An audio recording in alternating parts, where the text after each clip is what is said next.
সেই জন্য আমি আন্তরিকভাবে দুঃখিত। কারণ এদের ভিডিও দেখে আমি হাসতে, হাসতে আমি নিজেই অবাক। আপনারাও দেখবেন, আপনারাও হাসবেন, হেসে আনন্দ করবেন।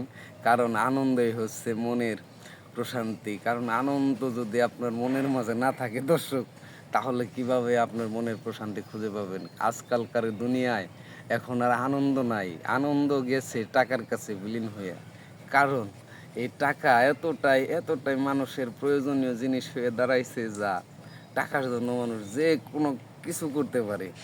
কেননা সকলকে বলতেছি, আপনারা আপনারা আমার কথাগুলো মনোযোগ সহকারে শুনে ভিডিওটা দেখবেন আর হাসবেন। হাসলে স্কিন ভালো থাকে, হাসলে পরে আপনার হার্টবিট ভালো থাকবে, হাসলে পরে আপনার যে ওই আধ্যাত্মিক একটা খারাপ একটা প্রভাব আছে, এই প্রভাবটা কেটে যাবে। আপনার ভিতরে ভালো একটা প্রভাব আসবে, নেগেটিভিটি চলে যাবে। আপনার মনটা সবসময় যদি না হেসে, মনটা সবসময় যদি গোমড়াভাবে থাকে, তাহলে কিন্তু দর্শক আপনারা জীবনে কোনো কিছু অর্জন করতে পারবেন না। কারণ সংসার করতে গিয়ে ছেলের টেনশন, বউর টেনশন, মায়ের টেনশন, বাবা মার টেনশন, অমুকের খরচা, তমুকের খরচা, তমুক করতে করতে নিজে কোনো সময় হাসতেই ভুলে যায়। কারণ এই হাসতে গিয়ে মানুষ অনেক কিছু পেয়েছে, কারণ না হেসে আমরা অনেক কিছু হারিয়েছি। কারণ এই জন্যই বলতেছি দর্শক, আপনারা ভিডিওটা দেখবেন আর হাসবেন। ভিডিওগুলোর ভিতরে হাসির জন্য অনেকগুলো ক্লিপস আছে, কারণ এই জন্য মানুষ হাসির কিছু তৈরি করছে। তা না হলে মানুষ না হেসে হার্ট অ্যাটাক করে মারা যাবে। কারণ মানুষের ভিতরে অনেক অজানা অজানা অগোছালো কিংবা গোছালো অনেক কষ্ট থাকে, অনেক আকাঙ্ক্ষা থাকে, যেগুলো মানুষের কাছে বলতে পারে না, ফ্যামিলির কাছে কারো কাছে বলতে পারে না। সেই জন্য ওনারা কী করে, এই বিভিন্ন ফানি ক্লিপস দেখে, ভিডিওগুলো দেখে হেসে মনের একটা প্রশান্তি আনে। তাও যদি না আনতো, তারা স্ট্রোক করে মারা যেত। এই জগতে সকল সাংসারিক জীবনের যে ভাইগুলো আছে, তাদের কাছে আমি বলতেছি, বারবার করে বলতেছি, আপনারা শুধু মোবাইলের ভিতরে আপনারা শুধু ফানি ভিডিওগুলো দেখে আপনাদের মনটা হেসে সবসময় আপনাদের মনটারে প্রফুল্ল রাখবেন। কারণ মনটা আপনার প্রফুল্ল না থাকে, আপনার কামাই রুজি সকল কিছুতে বরকত আসবে না। আর দয়া করে আপনার স্ত্রীদের বলে দিবেন, কেন স্ত্রীদের বলে দিবেন এই কথাগুলো, যে তারাও যেন হাসি খুশি থাকে, আপনার সাথে যেন হাসি খুশি ব্যবহার করে। সংসারে অভাব অনটন থাকবেই ভাই, আমাদের সংসার অভাব অনটনের সংসারে থাকবেই সারা জীবন। যে কোটি কোটি টাকার মালিক, যে হাজার হাজার মিলিয়ন টাকার মালিক, তারও অভাব আছে, আরও টাকার দরকার তার। আর আমরা তো মধ্যবিত্ত ফ্যামিলি পরিবার, আমাদের তো টাকার প্রয়োজন থাকবেই।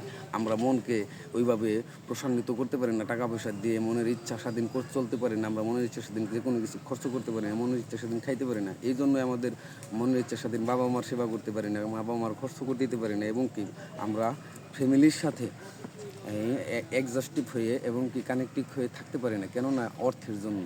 এই অর্থটা আমাদের জীবনে এতটাই প্রয়োজনীয় জিনিস। কারণ অর্থের জন্য মানুষ সংসারের এবং কি আত্মীয়তা ভুলে যায়। কেন জানেন? শুধু বলতেছি এই জন্য কথাটি, আমি এইগুলো প্র্যাকটিক্যালি পেয়েছি। আমি এক সময় সংসারে প্যারায় পড়ে হাসতে ভুলে গিয়েছিলাম। আমি নিজেকে হারিয়ে ফেলেছিলাম টেনশনের মাঝে, ডিপ্রেশনের মাঝে। সেই জন্য আপনাদের বলতেছি, আপনারা হাসবেন, বেশি বেশি হাসবেন এবং বেশি বেশি মনকে শান্ত রাখবেন। হাসলে পরে মন শান্ত থাকে, হাসলে পরে আপনার অরাজগতের যত নেগেটিভিটি আছে সকল নেগেটিভিটি কেটে গিয়ে আপনার ভিতরে যত পজিটিভিটি আছে সকল পজিটিভিটি আপনার ভিতরে প্রবেশ করবে, আপনার মানব দেহের ভিতরে প্রবেশ করবে। আপনার দেহ ছাড়া কোনো বন্দিকে নাই, দেহ ছাড়া কোনো এবাদত নাই, এবং কি দেহ ছাড়া কোনো শক্তি নাই। আপনার দেহের মধ্যে যতগুলো শক্তি লুকায়িত আছে, আমরা এগুলো চিনতে পারি না। কারণ কেন চিনতে পারি না? আমরা সংসার জীবনে এসে এবং কি মায়ের গর্ভের থেকে জন্ম নেওয়ার পরে আমাদের ভুল একটা ডিসিশন দেওয়া হয়েছে, যে ওইটা করো না, এইটা করো না, অমুক করো না, অমুক ভালো না, তমুক ভালো না, এই কাজ ভালো না, ওই কাজ ভালো না, এইটা করলে বিপদ হবে, ওইটা করলে বিপদ হবে। এই যে মিথ্যা কথাগুলো বলে, আবার যেমন মনে করেন আয় আয় চাঁদ মামা বলে আমাদের একটা মিথ্যা একটা স্বপ্ন দেখাইতো। কেন এই স্বপ্নটা দেখাইতো? মিথ্যা কখনো কাউরে কোনো ছেলেকে স্বপ্ন দেখাবেন না। যা বলবেন সত্য কথা বলবেন, সংসারে সত্য কথা বলবেন, স্ত্রীর কাছে সত্য কথা বলবেন, এবং কি আপনারা হাসি খুশি থাকবেন। কারণ সংসারে যদি মিথ্যার আশ্রয় থাকে, তাহলে ওই সংসারে আয় বরকত আসবে না।